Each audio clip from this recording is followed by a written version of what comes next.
एक गांव था। वहाँ एक पति पत्नी रहते थे और उनके 7 बेटियां थी, लेकिन किसी भी बेटी की शादी नहीं हो रही थी।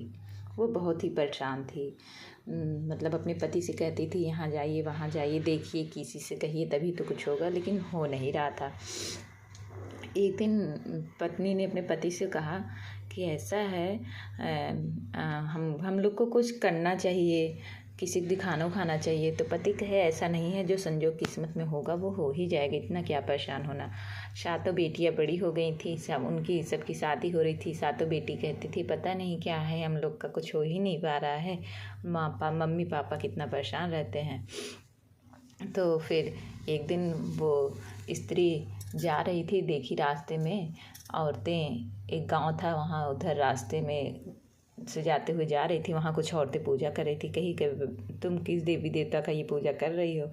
तो कुछ स्त्रियाँ उसमें से बोली, अवसान माता की पूजा हो रही है, आइए बैठिए, आप भी सुन लीजिए, इनसे जो मांगो वो पूरा हो जाता है, माता रानी सबकी मनोकामना पूर्ण करती हैं। तो वो बोली कैसे होता है इनका पूजा? तो कह रही हैं कि इस पूजा में प्रसाद में लाई, चना, गुड़ लगता है। 7 सुहागन को बुला के ये पूजा करवाई जाती है। 7 बुलावें, 14 बुलावें, 21 बुलावें, चाहे जैसे आप मन करें, जितना अधिक आप बुला सकें, लेकिन इसमें 7 होना ज़रूरी होता है।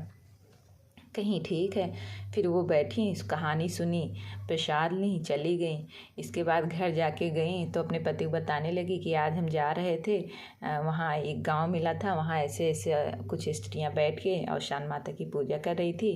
बोली कि इस पूजा को जो करेगा उसकी सारी मनोकामनाएं पूर्ण होती हैं। हमारा मन कर रहा है हम भी अवसान माता से कहें, माता हमारे लिए कुछ रास्ता दिखाएं, हो सकता है कोई न कोई रास्ता दिख ही जाए। तो पति बोला ठीक है कर लो, अगर ऐसी बात है तो कर लो, इसमें क्या बात है।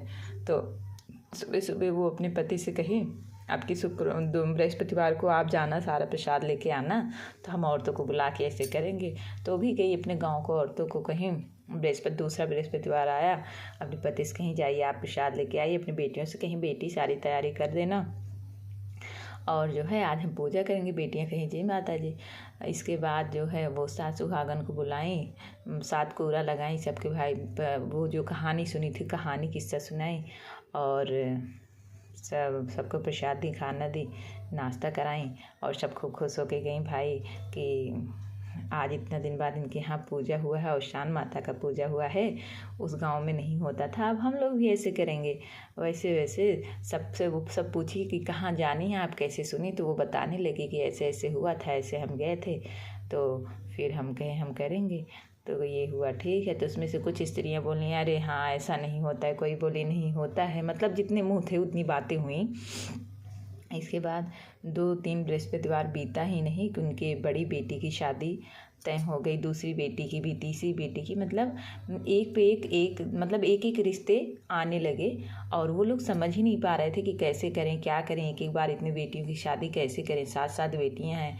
फिर परेशान होने लगी, कहाँ रिश्ता आता ही नहीं था, कहाँ अब सबके लिए रिश्ते आने लगी, इतना शादी कैसे करेंगे। फिर रात में दोनों लोग उदास होकर लेटे थे कि अवसान माता सपने में आई, कहीं बेटा एक ही मंडप में तू अपने सबके 7 बेटियों की शादी कर, और सारे सब कुछ हो जाएंगे, सारा रास्ता दिख जाएगा, धन ढेर सारा मिल जाएगा, बारातियों का स्वागत हो जाएगा, किसी चीज़ में कोई कमी नहीं होगी।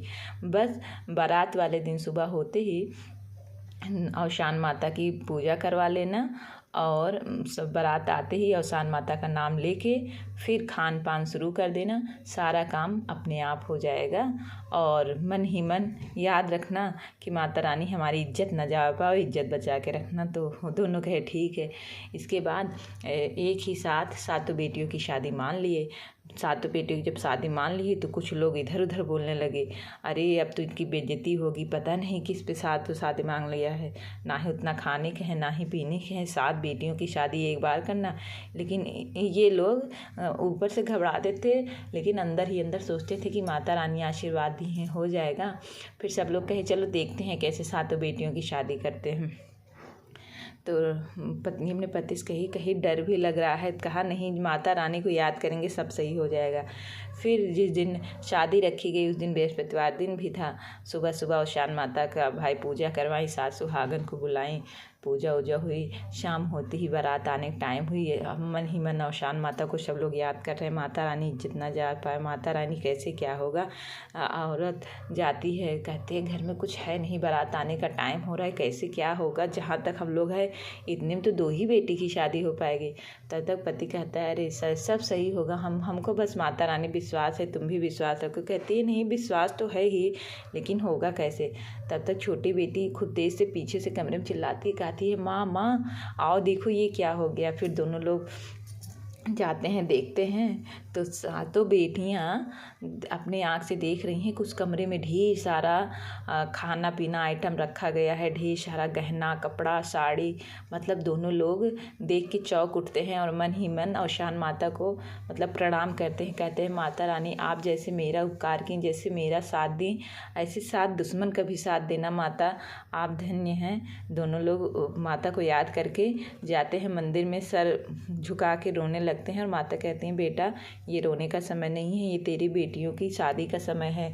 उठ बारात आ रही है और जा द्वार चार करवा, मिठाई खिला, गहने कपड़े बेटियों को पहना। अब तेरा समय आ गया है, रोने का समय नहीं है बेटा, देने वाले वही हैं, किसी भी चीज़ के लिए परेशान मत हो। मन ही मन दोनों लोग औशान माता को प्रणाम किए, धूमधाम से 7 बेटियों की शादी किए। और भी अगल बगल वाले इन लोगों को देख के औशान माता की पूजा करने लगे, कहने लगे हे माता रानी। सब लोग कहने लगे हे माता रानी आप जैसे इनका उपकार की हैं ऐसे सबका उपकार करना, जिस घर में बेटियां हों उन सबका भी उपकार करना, जिसके यहाँ जो समस्या हो सबकी समस्या का समाधान करना। और सब लोग माता रानी को प्रणाम किए, आशीर्वाद माता रानी सबको दी कि जो सच्चे मन से माता को याद करेगा माता सबका उपकार करेंगी। इसी तरह उनकी 7 बेटियों की शादी हो गई, दोनों लोग खुश रहने लगे, 7 बेटियां अपने ससुराल में सुख करने लगी।